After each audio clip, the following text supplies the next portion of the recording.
శ్రోతలందరికీ నమస్కారం అండి. నిజానికి తన చోటది. అక్కడ ఆమె ప్రవేశించింది. ఇవాళ తన్ను వెతుక్కుంటూ వచ్చింది. తన మనసులో మెదిలింది బాధ, లేక నిరాశ, లేక పైకి వెళ్ళటానికి సిద్ధంగా ఉన్న లిఫ్ట్లో హడావిడిగా ప్రవేశించింది మాధవి. లిఫ్ట్ బాయ్ తలుపు మూసి బటన్ నొక్కాడు. 3rd ఫ్లోర్ అంటూ ఎదురుగా నిలబడిన వ్యక్తిని చూసి ఆశ్చర్యపోయింది. ఆ వ్యక్తి కూడా తన వైపు అలాగే ఆశ్చర్యంగా చూస్తూ ఉండటం మాధవి దృష్టి నుంచి తప్పుకోలేకపోయింది. అంతేకాక ఆ కళ్ళల్లో ఆశ్చర్యంతో పాటుగా వెలిగిన ఒక రకమైన మెరుపును కూడా ఆమె స్పష్టంగా చూడగలిగింది. చప్పున చూపు మరల్చుకుంది. ఆమె కళ్ళు పక్కనున్న స్త్రీ వైపు తిరిగాయి. ఆవిడకి దాదాపు తన వయసే ఉంటుంది. 1 సంవత్సరం అటూ ఇటూగా. లిఫ్ట్ ఆగిన వెంటనే వడివడిగా తన రూమ్కు వెళ్ళి 1 గ్లాసు మంచినీళ్లు తాగేదాకా మాధవి స్థిమితపడలేకపోయింది. తనలో ఎందుకీ తత్తరపాటు అని ప్రశ్నించుకోకుండా ఉండలేకపోయింది. దగ్గర 20 సంవత్సరాలు గడిచిపోయాయి అతన్ని చూసి. ఇన్నేళ్ల తర్వాత తామిద్దరూ అంత ఎదురు పడవలసి వస్తుందని కానీ, అతన్ని చూడడం వలన తనలో ఇంత అలజడి చెలరేగుతుందని కానీ తాను ఎప్పుడూ ఊహించలేదు. అసలెందుకీ అలజడి అంటే తనింకా గతాన్ని పూర్తిగా విస్మరించలేదన్నమాట. జరిగిందంతా మరిచిపోయాననే భ్రమలోనే ఉండిపోయిందా? తానిన్నాళ్ళు ఆనాటి సంఘటనలను, ఆ వ్యక్తిని మరిచిపోవడానికి ఎంతో కష్టపడింది. ఎంతో అశాంతి పాలయ్యింది. అతన్ని మర్చిపోలేనందుకు తాను పడిన ఆవేదన ఎవ్వరికీ చెప్పుకోలేనిది. ఆ సంఘటన ప్రభావం ఇన్నేళ్ల తర్వాత కూడా అంతగా తన మీద ఉండగలదని అప్పుడు ఇప్పుడు తను అనుకోలేకపోయింది. అదే ఆశ్చర్యంగా ఉంది. జీవితంలో జరిగిన తగిలిన తాకిడులకు, మార్పులకు తను చాలా రాటుదేలిపోయింది. ప్రపంచం అత్యంత సుందరంగా, మధురంగా కనిపించే తొలి దశలోని అనుభవాలు, అనుభూతులు ఇప్పుడు జీవన వాహినిలో బిందువుల్లా, మెరుపుల్లా కొన్ని సంఘటనలు మరకల్లా కనిపిస్తున్నాయి. ఈ జీవన యాత్రలో బిందువులా మెరిసి అదృశ్యమైపోయిన ఆ గత స్మృతి చెరిగిపోయిందనే అనుకుంది. అదంతా భ్రమేనని ఈ క్షణం అర్థమైంది. చెప్పలేని భావమేదో మాధవిని చుట్టుముట్టింది. కళ్ళనైతే గట్టిగా మూసుకోగలిగింది కానీ మనసులో చెలరేగే ఆలోచన తరంగాలను ఆపటం మాత్రం ఆమెకు సాధ్యం కాలేదు. ఆ రోజు కన్నా వేరైన సందడేదో ఇంట్లో కనిపిస్తోంది. అమ్మా నాన్న టెన్షన్లో ఉన్నట్టుగా ఉన్నారు. ఇల్లంతా సర్దేస్తున్నారు. ఊళ్ళో ఉన్న పెద్దమ్మ, పెదనాన్నగారు వచ్చారు. ఊరు నుంచి వచ్చిన మామయ్య రైలు ఆలస్యంగా వచ్చిందని తెగ చికాకు పడిపోతున్నాడు. అందరూ చేరి ఏవో సంప్రదింపులు, చర్చలు చేసేస్తూ హడావిడి పడిపోతున్నారు. మాధవికి అంతా కొత్తగా, అయోమయంగా ఉంది. స్నానానికని వెళ్ళబోతూ ఉంటే పెద్దమ్మ తల మీద నూనె అంటి దీవించి శుభ్రంగా ఒళ్ళు నలుచుకుని తలంటుకుని రావే అంది. ఎందుకు అనే ప్రశ్న రాకముందే ఆవిడ హడావిడిగా వెళ్ళిపోయింది. స్నానం చేసి వచ్చాక అమ్మ, పెద్దమ్మ కలిసి తనని కూర్చోబెట్టి బారెడు జుట్టు దులిపి చిక్కు తీసి సాంబ్రాణి పొగ వేశారు. జాగ్రత్తగా దువ్వి జడ వేస్తూ పెద్దమ్మ, ఈ తల కట్టే చాలు చూసేవాడికి కళ్ళు చెదిరిపోవటానికి. నీ కూతురికేం తక్కువే రుక్మిణి, తెల్లగా లేదని ఎవరో అనుకుంటే మాత్రం నీకెందుకు భయం అంది. అప్పుడే ఈ ప్రత్యేకత ఏదో తనకు సంబంధించినదే అని అనుమానం వచ్చింది మాధవికి. పెద్దవాళ్ళిద్దరూ కలిసి అసలు విషయం బయట పెట్టారు. మావయ్య మన సంగతి, వాళ్ల సంగతి పూర్తిగా తెలిసినవాడు కావటం చేత ఈ సంబంధం బాగుందని చెప్పాడు. అబ్బాయి ఎక్కడో డ్యాం దగ్గర ఇంజనీరు. వాళ్ళు ఇవాళ సాయంకాలం పెళ్లి చూపులకు వస్తారు. వాళ్ళడిగిన వాటికి జాగ్రత్తగా జవాబులు చెప్పి బుద్ధిమంతురాలిని అనిపించుకోవాలి అని. ఇది అమ్మ, పెద్దమ్మల సంభాషణ సారాంశం. వాళ్లలో వాళ్ళు మాట్లాడుకుంటున్నట్టుగా తనకు విషయం వివరించారు. ఎలా ప్రవర్తించాలో జాగ్రత్తలు చెప్పారని అర్థమైంది మాధవికి. ఆ తర్వాత మొదలయ్యింది అసలు భయం. ఏదో చిరాకు. తెలియని వాళ్ల ముందు ఎలా కూర్చోవాలి, వాళ్ళేమడుగుతారు, ఏం జవాబులు ఎలా చెప్పాలి, 1,00,000 ప్రశ్నలు తలలో రైళ్లల్లా పరిగెత్తసాగాయి. అమ్మను చూస్తే ఆవిడ కూడా భయపడుతున్నట్టే కనిపిస్తోంది. అవును మరి, తనలాగే అమ్మకు నాన్నకు కూడా ఇదే మొదటి పెళ్లి చూపులు కదా, అందుకే ధైర్యంగా ఉంటుందని పెద్దమ్మని, పెద్దనాన్నని పిలిపించారు. తన ఆలోచనలకు తనకే నవ్వొచ్చింది. వాళ్లకు మొదటి పెళ్లి చూపులు ఏమిటి అని. అయితే వాళ్ళకి ఇలాంటి అనుభవం ఇదే మొదటిసారి కదా అనుకుంది. ఎవరి వైపైనా చూడాలంటే సిగ్గుగా మొహమాటంగా అనిపిస్తోంది. కంగారు వల్ల అన్నం సహించక తినలేకపోతూ ఉంటే, కడుపు నిండా అన్నం తిను. తీరా ఆ అబ్బాయి ముందు నీరసంతో కళ్ళు తేలేశావంటే వాళ్ళేమైనా అనుకోగలరు అని పెద్దమ్మ హెచ్చరిస్తే అసలే ముద్ద గొంతు దిగలేదు.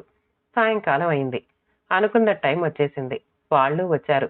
ముందు పెద్దవాళ్ల మర్యాదలు, లాంఛనాలు అయ్యాక పెద్దమ్మ రెక్క పట్టుకుని నడిపించి హాల్లోకి వేసుకొనొచ్చి కూర్చోబెట్టింది. ఆచారం అని అలా పట్టుకుని తీసుకురాకుండా ఉంటే భయంతో కాళ్ళు చచ్చుబడి కూలబడిపోయేదాన్ని అనుకుంది మాధవి. వాళ్ళేదో అడిగారు. తను సమాధానాలు చెప్పింది. మధ్యలో ఒకసారి మాత్రం కళ్ళెత్తి చూస్తే ఎదురుగుండా ఉన్న యువకుడు చిరునవ్వుతో తన వంకే చూడటం కనిపించింది. వెంటనే కళ్ళు తిప్పుకుంది. బాగానే ఉన్నాడు అని చెప్పింది ఆ క్షణంలో మనసు. లోపలికి వెళ్ళవచ్చుననగానే లేచొచ్చి గదిలో మంచం మీద కూలబడ్డ కొన్ని క్షణాల దాకా బుర్ర పనిచేయలేదు. గేటు దగ్గర మాటలు వినిపించాయి. వాళ్ళు వెళ్ళిపోతున్నట్టున్నారు.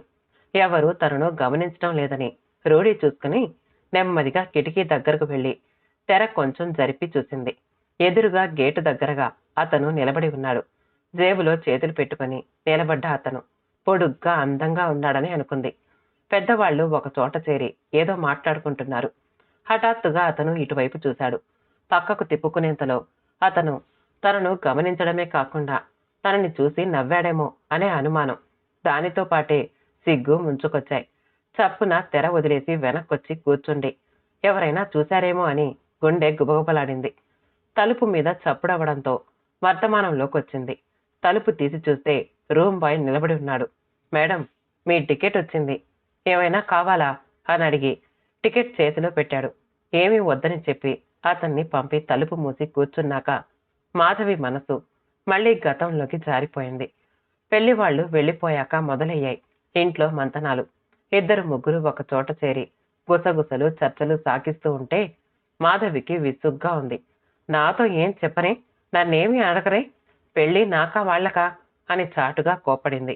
అయినా ఎవ్వరూ తన ఉనికినే గుర్తించినట్టు లేదు. వారం గడిచాక అమ్మ చెప్పింది, ఆ అబ్బాయి ఉద్యోగం చేసే చోటు ఊరుగాని అడవి. అక్కడ ఒంటరి కాపురం చెయ్యాలి. నిన్నంత దూరం పంపటం మాకిష్టం లేదు. నువ్వింకా చిన్నదానివే. వేరే చోటికి బదిలీ చేయించుకున్నా, వేరే ఉద్యోగం చూసుకున్నా బాగుంటుంది అనుకున్నాం. వాళ్లకు ఆ ఉద్దేశం లేనట్టుంది. అందుకే జాతకాలు నప్పలేదనో ఏదో కారణం వాళ్లకు మామయ్యని చెప్పేయమని నాన్నగారు ఉత్తరం రాసేశారు. మాధవి మనసు మూగగా మూలిగింది.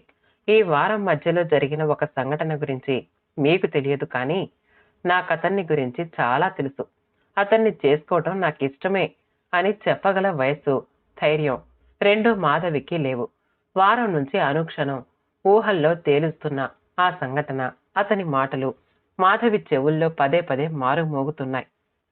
పెళ్లి చూపులైన మర్నాడు హఠాత్తుగా అతన్ని మాధవి కలుసుకోవటం తటస్థించింది. అదెలా జరిగిందంటే, మర్నాడు మధ్యాహ్నం ఏమి తోచక కాలుగాలిన పిల్లిలా ఇంట్లో తిరుగుతూ ఉంటే సినిమాకి పోదామంటూ అరుణ వచ్చింది.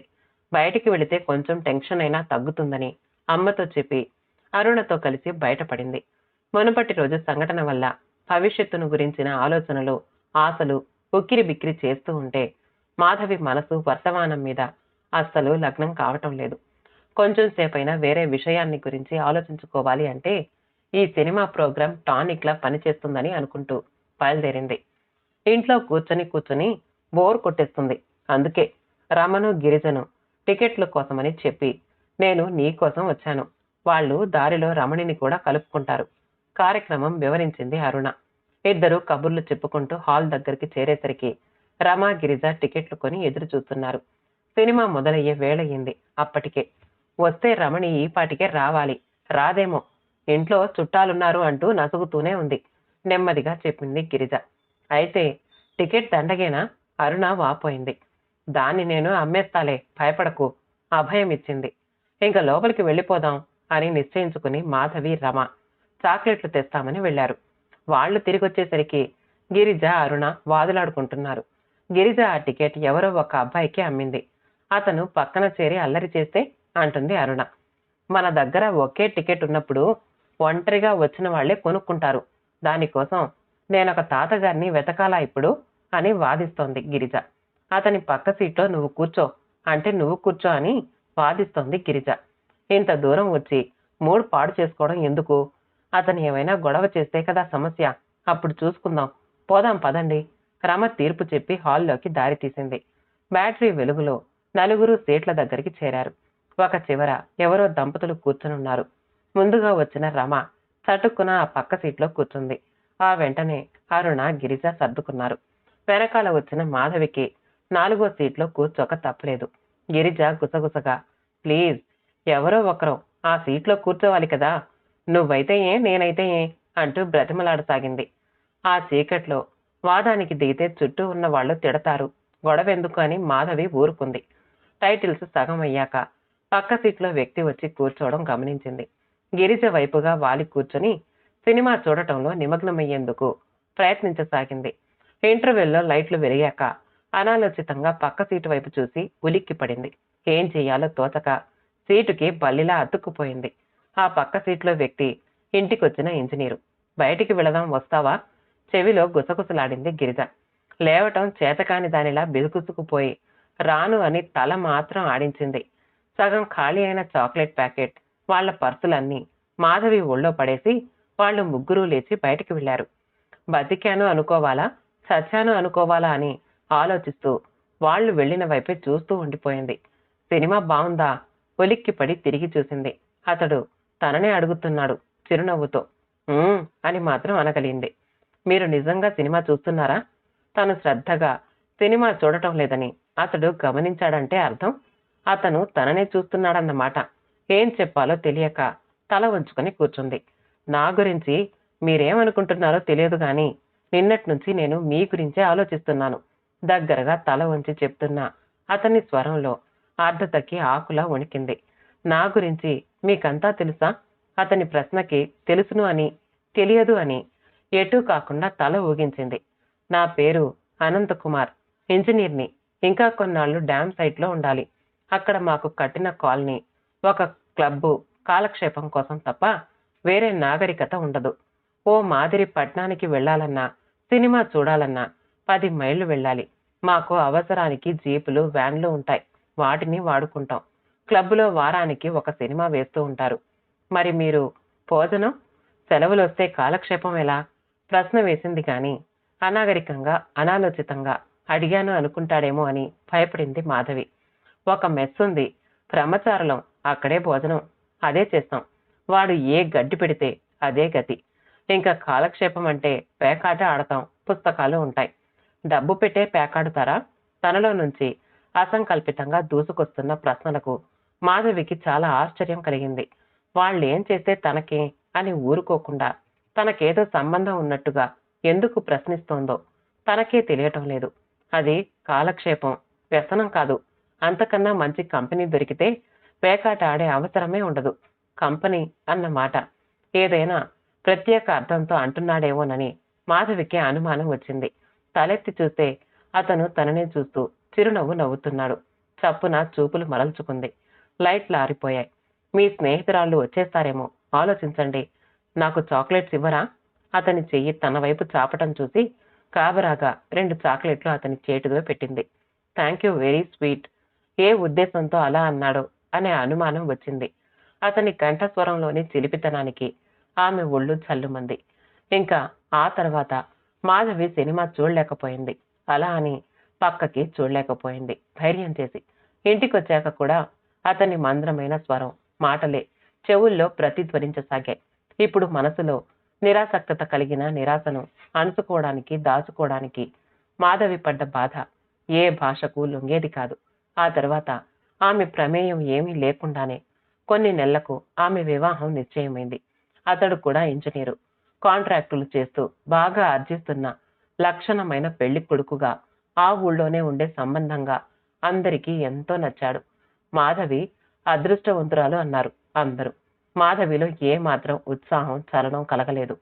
ఎవరో అలంకరించడం, కాస్త రంగు తక్కువైనా లక్ష్మీ కళకళ పెళ్లి కూతురు అని ప్రశంస పొందటం తప్ప మాధవి ప్రమేయం ఏమీ లేకుండా వైభవంగా పెళ్లైపోయింది. పెద్దలంతా పెళ్లి కొడుకు గుణగణాలను, వారి సామర్థ్యాన్ని చెప్పుకుంటూ మురిసిపోయారు. మాధవిని కొత్త కాపురానికి పంపారు. అన్ని లాంఛనాలతోటే.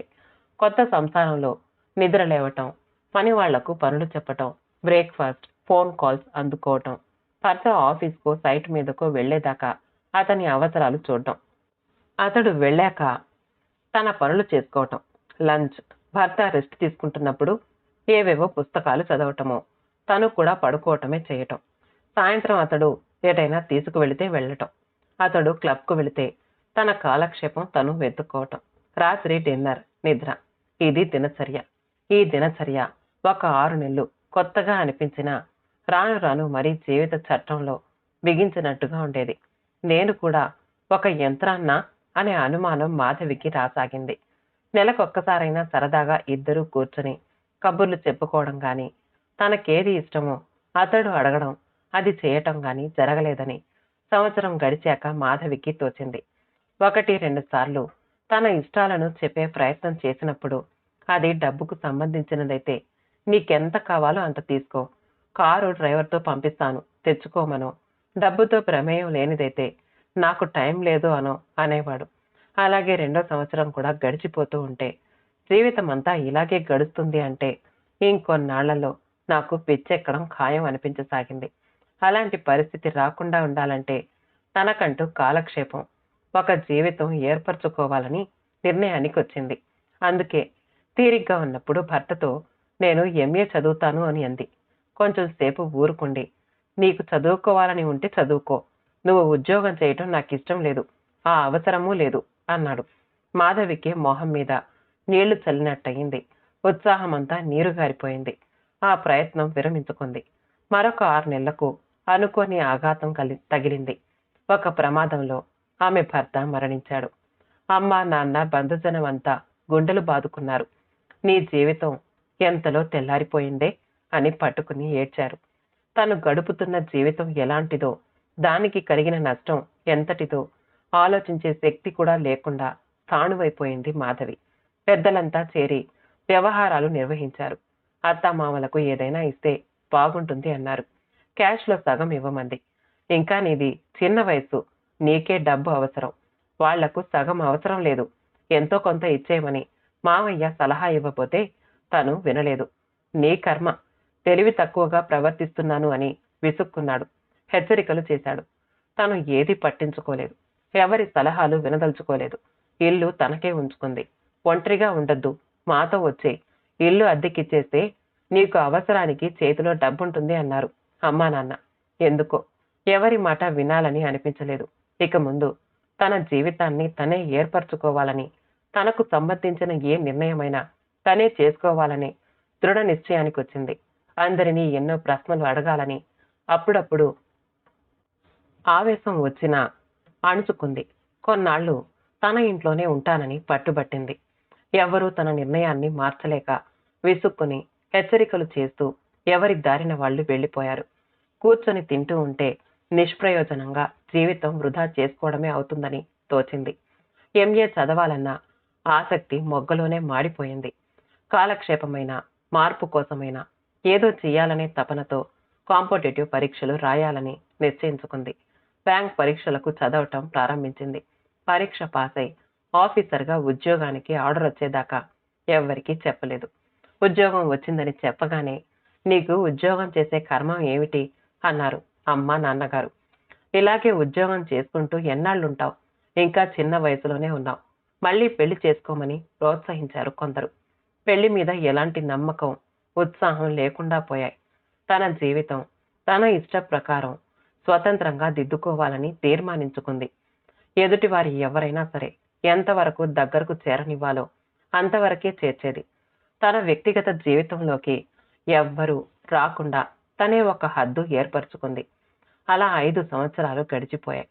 బావగారి కొడుకుని పెంచుకుంటే ఆసరాగా ఉంటాడని పరోక్షంగా రాయబారాలు నడపసాగారు కొందరు. ఆ రాయబారాలు మాధవిలో కొత్త ఆలోచనలు రేకెత్తించాయి. ఎవరి సలహా సంప్రదింపులు లేకుండా ఒక అనాథ ఆశ్రమం నుంచి 1 సంవత్సరం ఒక ఆడపిల్లను, తర్వాత సంవత్సరం మరొక మగపిల్లవాణ్ణి, నెలలు నిండని పిల్లల్ని చట్టబద్ధంగా దత్తత చేసుకుని తెచ్చుకుంది.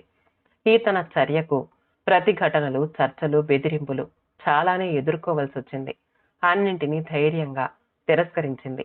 ఒంటరిగా పోరాడి గెలిచింది. పిల్లలిద్దరూ త్వరగానే తనను తల్లిని చేసేసుకున్నారు. తన జీవితానికి అర్థం, పరమార్థం ఏర్పడినట్టుగా భావించుకుంది. ఇప్పుడు పిల్లలిద్దరూ బుద్ధిగా చదువుకుంటున్నారు. ఈ ఊరికి బ్యాంక్ పని మీద వచ్చింది. పిల్లలిద్దరూ స్కూల్ నుంచి ఎక్స్కర్షన్‌కి వెళ్లారు. ఇంటికి వెళ్లి చేసేదేమీ లేదు కదా అని ఈ చుట్టుపక్కల చూడవలసిన ప్రదేశాలున్నాయని చెప్తే పనైపోయాక 3 రోజుల నుంచి అన్నీ చూస్తోంది. రేపు తను వెళ్ళిపోతుంది. ఈరోజు హఠాత్తుగా ఇలా జరుగుతుందని గాని, ఇన్నేళ్ల తర్వాత కూడా తామిద్దరూ ఒకరినొకరు గుర్తుంచుకోగలరని గాని అనుకోలేదు. మనసు లోపలి పొరల్లో ఎక్కడో అతన్ని గురించిన జ్ఞాపకాలు, ఆనాటి అసక్తత వలన కలిగిన నిరాశ తాలూకు గుర్తులు ఉన్నట్టు అతన్ని చూడగానే స్ఫురించిన ఆ ఆలోచనలను అక్కడే తుంచివేసేది. అవన్నీ ఇవాళ అతన్ని చూడగానే ఇలా పైకి తన్నుకొస్తాయని, మనసులో ఇంత కల్లోలం చేస్తాయని ఊహించలేకపోయింది. ఇప్పుడేం చెయ్యాలి? అతనెవరు? తనెవరు? పక్కనున్న స్త్రీ అతని భార్య కాబోలు. తన మనసులో అవాంఛనీయమైన భావం ఏదైనా ఉందా అని ఆత్మవిమర్శ చేసుకుంది. కేవలం కుతూహలం తప్ప తనలో మరో భావం లేదని స్పష్టంగా తెలిసాక మాధవి మనసు తేలికయ్యింది. రేపు తను ఇక్కడి నుంచి వెళ్ళిపోతుంది. ఈ క్షణం కేవలం తాత్కాలికమే అనుకున్నాక నిశ్చింతగా ఊపిరి పీల్చుకుంది. రాత్రి డిన్నర్కి డైనింగ్ హాల్కి వెళ్లాలా, రూంలోకి తెప్పించుకోవాలా అని కాసేపు తనలో తానే తర్కించుకుంది. వెళ్ళాలి అని, వెళ్ళి వాళ్ళు మళ్ళీ కనిపిస్తే చూడాలని ఉంది. మళ్ళీ ఏదో అనీజీగాను ఉందేమో అన్న అనుమానం కూడా కలగసాగింది.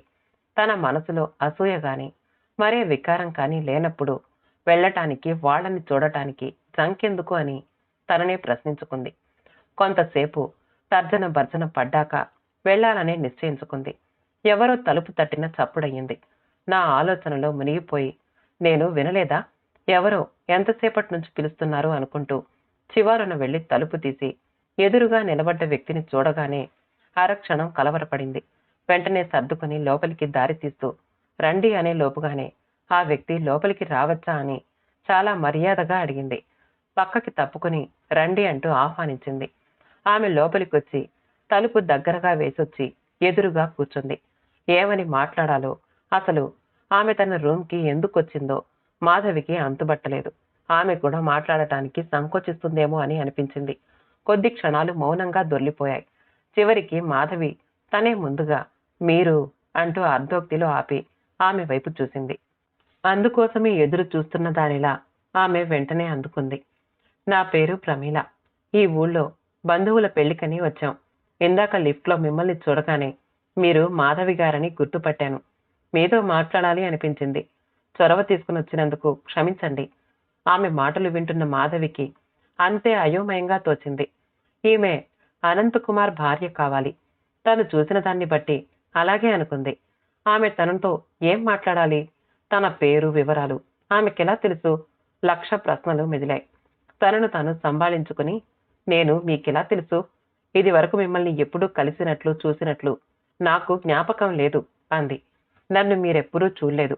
నేనెవరో మీకు తెలియదేమోనని కూడా నేను అనుకుంటున్నాను. నేను అనంత్ కుమార్ గారి భార్యను. నా జీవితంలో ఎప్పుడైనా మిమ్మల్ని ఒకసారి కలవగలిగితే అని అనుకుంటూ ఉండేదాన్ని. చాలా సంవత్సరాలు. ఆ అవకాశం ఇప్పుడు ఇలా కలిసొచ్చింది. సమాధానం చెప్పేందుకు ఏమీ లేక వింటూ కూర్చుంది మాధవి. నిజానికి మిమ్మల్ని చూడాలి అనే కుతూహలం వల్ల ఇలా వచ్చేశానే గాని మీతో ఏం మాట్లాడాలో నాకు తెలియటం లేదు. కొంచెం ఇబ్బందిగా నవ్వింది. నన్ను చూడాలనే కుతూహలం మీకెందుకు కలిగింది? నేనెలా తెలుసు మీకు? తనలో కూడా పెరుగుతున్న ఆతృతను కప్పిపుచ్చుకుంటూ ప్రశ్నించింది. నేను మీకు జవాబు చెప్పాలంటే చాలా పాత విషయాలు జ్ఞాపకం చేయాలి. అవి వినడానికి మీకిష్టం ఉంటుందో ఉండదో కూడా నాకు తెలియదు. వాటి వలన మీకు ఇబ్బంది కలిగినా కలగొచ్చు. నిజానికి అవేవీ మీకు తెలియకపోయినా మనకొచ్చే నష్టం ఏమీ లేదు. మిమ్మల్ని చూడాలి అనుకున్నాను. చూశాను. మీ గురించి చెప్తే తెలుసుకుని వెళ్ళిపోతాను. సాధ్యమైనంతగా మామూలుగా మాట్లాడాలని ప్రయత్నిస్తోందామె. నా గురించి తెలుసుకుంటే మీకేం వస్తుంది? ఆ అవసరం ఏమిటి? ఈ మాట తన ఆశ్చర్యాన్ని దాచుకోలేక ప్రశ్నించింది మాధవి. ఆమె చిరునవ్వుతో అవసరం ఏమీ లేదు. కేవలం కుతూహలం మాత్రమే. ఇద్దరు అపరిచితులం కలుసుకున్నాం. ఒకరిని గురించి ఒకరం తెలుసుకుందాం అంతే అంది. ఆమె ఉద్దేశం ఏమిటో మాధవికి అర్థం కాలేదు. తను ఏమి చెప్పనన్నా వెళ్ళిపోవడానికి సిద్ధపడే వచ్చినట్టుంది. ఇప్పుడిలా ఆమె ఎందుకొచ్చిందో, తనని గురించి తెలుసుకున్నాక ఆమె ఏం చెప్తుందో తెలుసుకోవాలనే ఆరాటం మాధవిలో కలిగింది. అన్నిటికన్నా ముఖ్యంగా తనకు తెలియవలసింది అనంతకుమార్ భార్య తనను గురించి తెలుసుకుని ఏం చేస్తుంది అన్న విషయం. అందుకే ఆమెతో సంభాషణ పొడిగించాలని నిశ్చయించుకుంది. ఇద్దరం అపరిచితులం కాదేమో. నేనెవరో, నా పేరు మీకు తెలుసు అంటూ నా గురించి చెప్పడానికేముంది? బ్యాంక్ ఆఫీసర్గా పనిచేస్తున్నాను. పని మీద ఇక్కడికొచ్చాను. నా పిల్లలిద్దరూ చదువుకుంటున్నారు. నా భర్త యాక్సిడెంట్లో పోయారు.